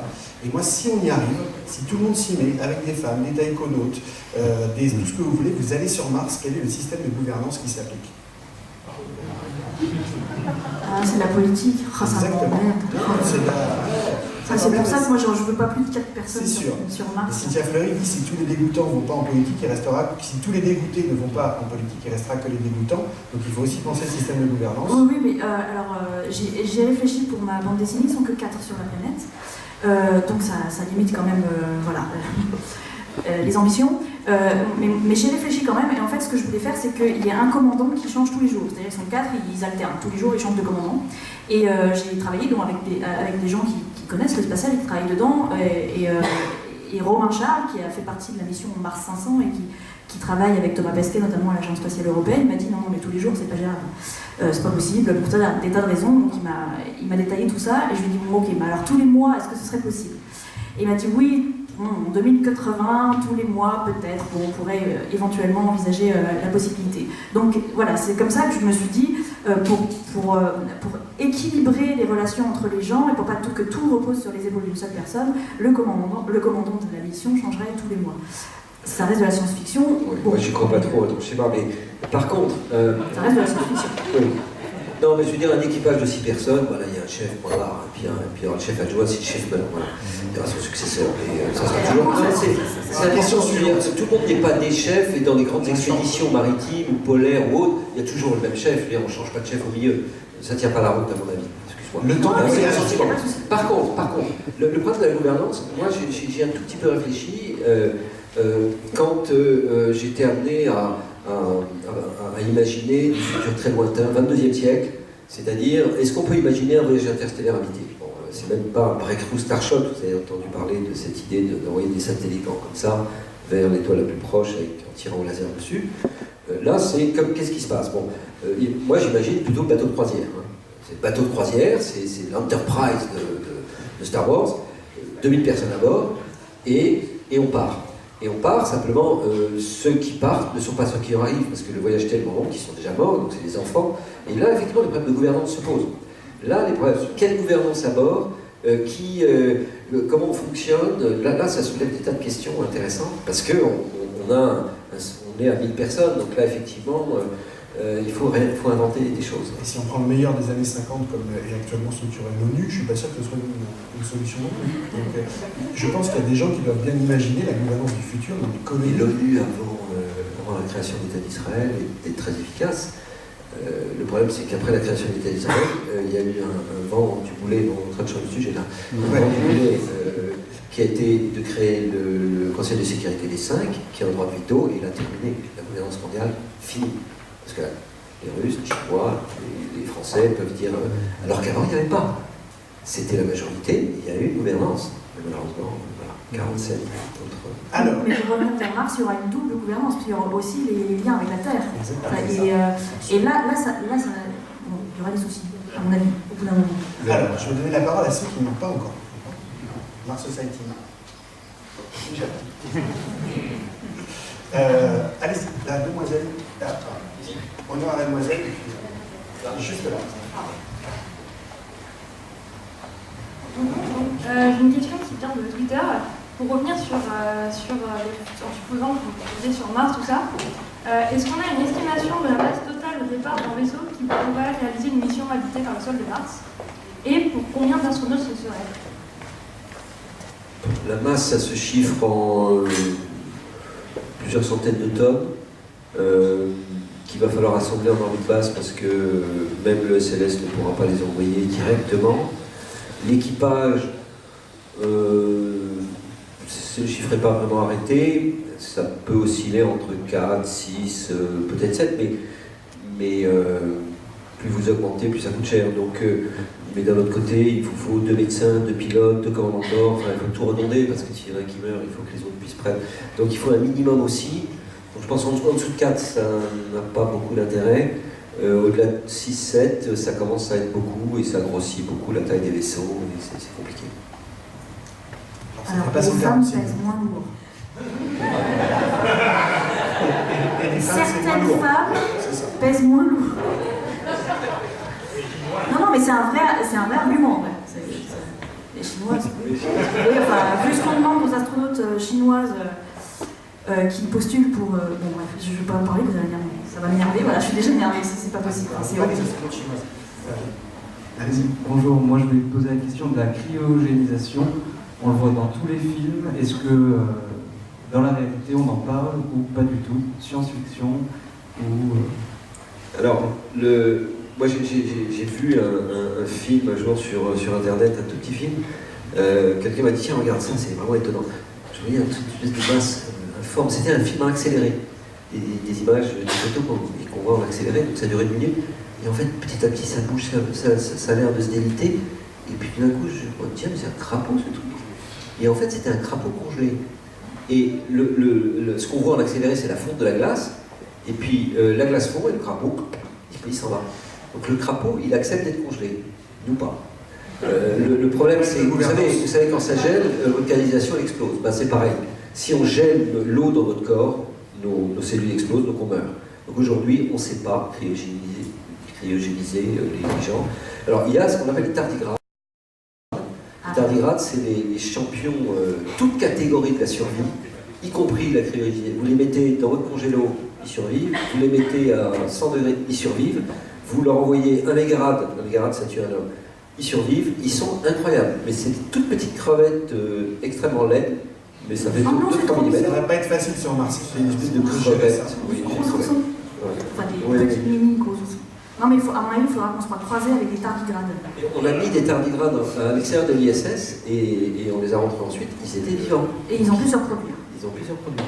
On éduque les grenouilles. Oui, bonjour. Tout à l'heure, vous avez parlé du fait que des comités d'éthique refusaient qu'on aille sur Mars sous prétexte que ça pourrait contaminer la planète.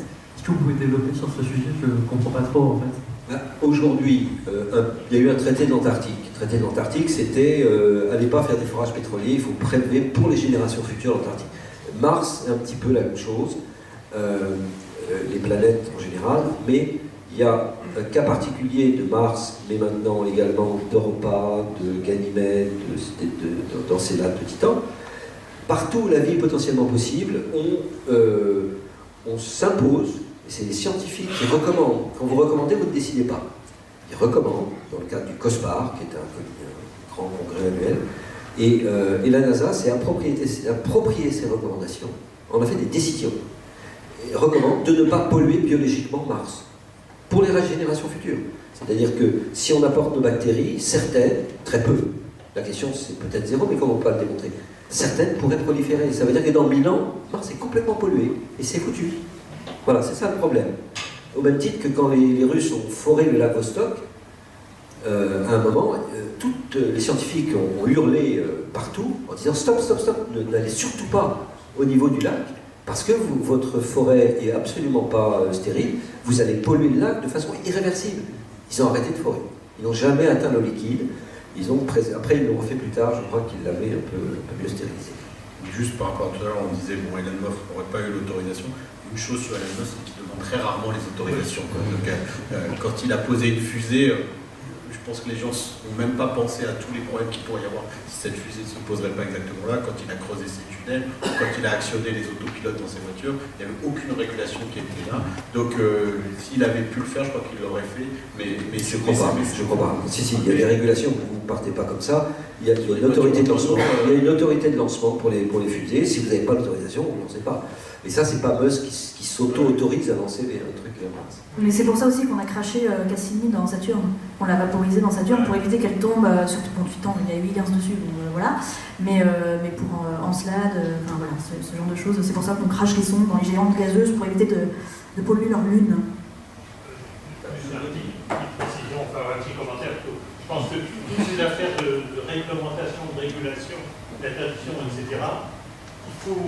faut être très prudent, c'est-à-dire qu'il y a la situation telle qu'elle est aujourd'hui, effectivement, et puis l'histoire humaine avançant au cours des prochaines décennies, tout ça évoluera. C'est-à-dire que, je ne dirais pas nécessité fait loi, mais presque, c'est-à-dire qu'en face de nouvelles découvertes, de nouveaux besoins ou de nouveaux désirs d'entrepreneurs ou d'agences spatiales, on fera évoluer pour s'adapter. Ce n'est pas quelque chose de statique.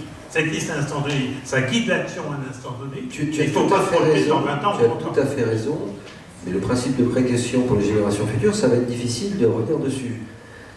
Mais tu as raison. D'ailleurs, les Américains sont en train de violer des traités spatiaux pour aller exploiter les astéroïdes pour les minerais. Bon, donc oui, ils peuvent violer les traités. Ils n'en ont rien à faire. Mais par contre, mais après, envoyer l'homme sur Mars, on va polluer Mars. C'est une certitude. Moi, je ne suis pas, personnellement, je trouve que ça va trop loin. Je trouve que le diktat de la protection planétaire devient complètement délirante. Et les Américains se tirent une balle dans le pied. Parce que c'est eux qui sont un peu leaders de ces comités, évidemment. Et donc il faudrait qu'ils arrêtent, notamment d'interdire Curiosity, d'aller voir le RSS. Je trouve ça totalement ridicule. Voilà, bon, on a craché Saturne pour éviter de polluer, mais il y avait aussi beaucoup d'intérêt scientifique de le faire comme ça. Donc finalement, tous les scientifiques étaient ravis de finir cette mission qui a duré quand même 13 ans et qui a donné de très bons résultats. Je prends la dernière question. Je vais prendre la dernière question pour être le bon timekeeper. Je vais la poser. Et il va y avoir 3 réponses, des cadeaux. C'est une question uchronique. Vous êtes en 2050, vous regardez 2040. J'aimerais vous poser cette question. Quel est votre meilleur souvenir de 2040 ?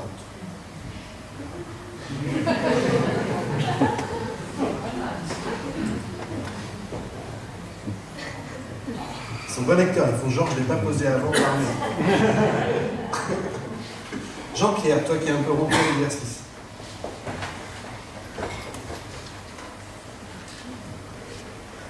« 2040, enfin, si on reste dans la thématique de ce soir, si on est en 2050, bon, ça me fera quelques années de plus, je serai grand-père et peut-être pas.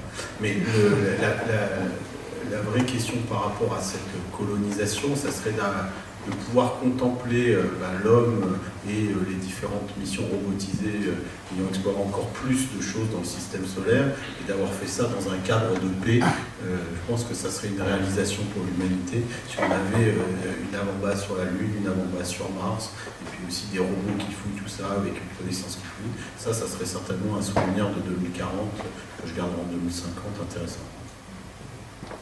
Alors moi je voudrais faire une toute petite digression. Nous n'utilisons jamais le mot coloniser. Jamais. On explore, Musk l'utilise, mais dans le spatial, la NASA ne l'utilise jamais. Et on n'a aucune prétention de colonisation. On va explorer, on y va pour étudier, on n'y va pas pour coloniser. Donc voilà, c'est juste qu'on n'a pas le même wording. Très bien, mais moi je dis vous n'entendrez jamais l'Agence spatiale européenne ou le CNES parler de colonisation. Ni la NASA, ni personne. Sauf Musk. Maintenant en 2040, oui en 2050, je me souviens quand on a trouvé la vie extraterrestre. Ça a été un choc fabuleux. Comment ça a calmé tout le monde? Ça a pas calmé, ça a complètement révolutionné beaucoup de choses. Je pense que beaucoup de religions, y compris chrétiennes, ont pris un coup derrière la tête, parce que c'est encore... Pas qu'elles. Pas qu'elles. Non, toutes les religions en ont pris derrière la tête, parce que toutes les religions nous considèrent comme uniques, et là, nous, patatras, on n'est pas unique du tout. Donc, c'est un peu l'enjeu vous savez, les exobiologistes, il y a 20 ans, on en avait deux en France, s'appelaient André Braque et François Rollin. Beaucoup de scientifiques avaient un petit sourire narquois en les voyant, en disant oui, mais vous c'est pas sérieux votre truc. Ils ont pris le pouvoir. Je veux dire par là que tout le très grand nombre de missions Mars, en point numéro 1, c'est pour la vie sur Mars, on va là-bas. L'effort que font les Américains vers Europa et l'Europe, qui s'appelle JUICE, qui va aussi aller vers Europe et Ganymède, c'est pour s'intéresser à la vie sur Europe. À quel moment on dit que c'est de la vie? C'est une molécule organique fossile. Non, molécule organique, c'est pas de la vie. Non. C'est à quel moment? Non, mais la vie, c'est... Il y a plein de définitions de la vie. C'est un organisme qui pompe de l'énergie, qui se reproduit et qui évolue. Vivant ou qui a vécu? Vous savez, il y a les deux en général.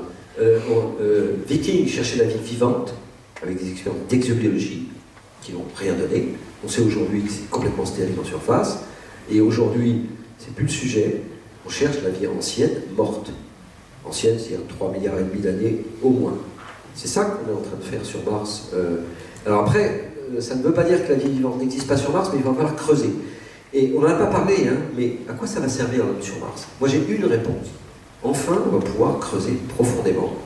On va amener un Frédéric, un truc qui va peser 15 tonnes, mais c'est pas grave, puisqu'on aura des véhicules lourds. L'homme, de toute façon, est obligé de poser des engins de 15 tonnes, voire 40 tonnes. Un lander sur Mars avec des hommes, c'est 40 tonnes. Aujourd'hui, on ne sait pas le faire. Donc un Derrick de 15 tonnes, c'est tout à fait imaginable. Eh bien, on creuse 100 mètres, 200 mètres, on sort, on analyse. Il y a peut-être des bactéries. Vous savez que les pétroliers, quand ils forent, ils trouvent des bactéries à grande profondeur. Donc aujourd'hui, les plus enthousiastes, les plus ambitieux des scientifiques disent en profondeur, il y a probablement de la vie sur Mars. Simplement, il faut y aller. Et aujourd'hui, pourquoi ExoMars fort à 2 mètres? Si on y arrive, c'est pas gagné. Je veux dire que le drill avec 4 foreuses qu'on rajoute les unes derrière les autres, c'est pas gagné du tout. Mais pourquoi 2 mètres? Parce que les rayonnements cosmiques, galactiques, les mêmes qui nous embêtent, pénètrent 1 mètre. Donc, et ça détruit tout, ça vous coupe toutes les petites molécules organiques en petits morceaux, ça fabrique du CO2 et hop, tout disparaît. Aujourd'hui, on a beaucoup de mal à trouver des molécules organiques sur Mars. C'est ça qui me rend pessimiste. Pessimiste parce que franchement, aujourd'hui, on est très déçus. Personne ne le dit, mais il faut le reconnaître. On a très très peu de molécules organiques. Or, c'est ce que cherche Curiosity. On en est à la picomole. Alors, vous allez me dire, c'est quoi la picomole? Ça veut dire 10-12 mol. C'est très très peu. C'est vraiment de la sensibilité. Donc, on a une vraie déception. Et même ce qu'on a trouvé ne nous permet pas de dire donc il y a eu de la vie. Parce que c'est tellement petit que tout le monde nous rionnait. Donc, on a un vrai problème. Voilà. Mais, donc, le jour où on trouvera la vie, c'était en 2040, et je m'en souviens, c'était il y a 10 ans. Et c'était où? Ça a révolutionné... Bonne question,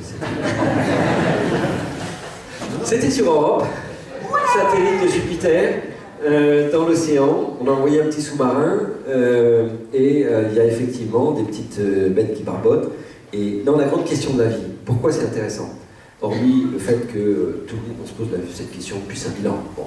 Mais il y a une question très fondamentale, qui est que soit le vivant est universel, et en quoi il est universel? Ça s'appelle ADN.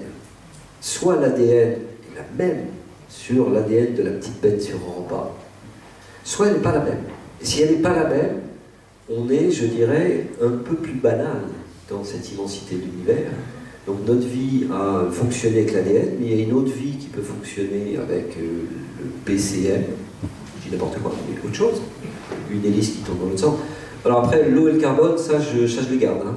Je vous dis, moi j'imagine pas bien la vie sans l'eau et le carbone, si vous me posez la question.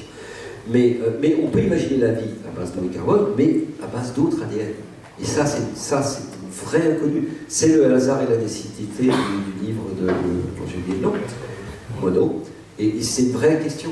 Est-ce que, si les conditions sont favorables, inévitablement par la théorie de Darwin, ce que vous voulez, la vie apparaît et c'est l'unique, comme peut-être les religieux le prétendent.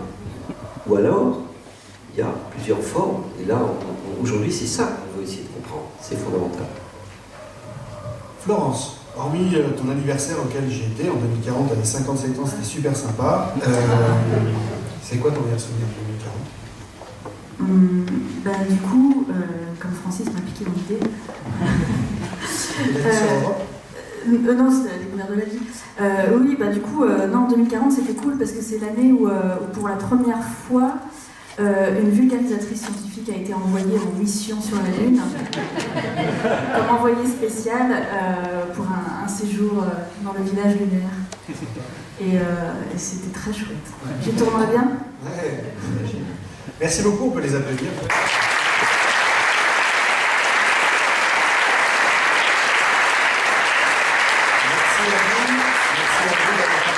Merci à tous les membres des Society ultra performants sur tous les sujets incroyables. Permettez-moi de finir sur un trait d'esprit. Pour ceux qui nous connaissent à l'Institut des Futurs Souhaitables, on aime bien mélanger le beau au service de l'utile et à travers notre propagande positive. Et donc j'ai un joke à faire que je ne peux faire qu'ici ou alors à l'anniversaire d'Elon Musk, qui serait une forme de cri d'optimisme offensif, qui serait une augure pour cette exploration bienveillante et bienveillante. Si vous voulez bien mettre la dernière, qui serait au pire ça Mars. Merci beaucoup.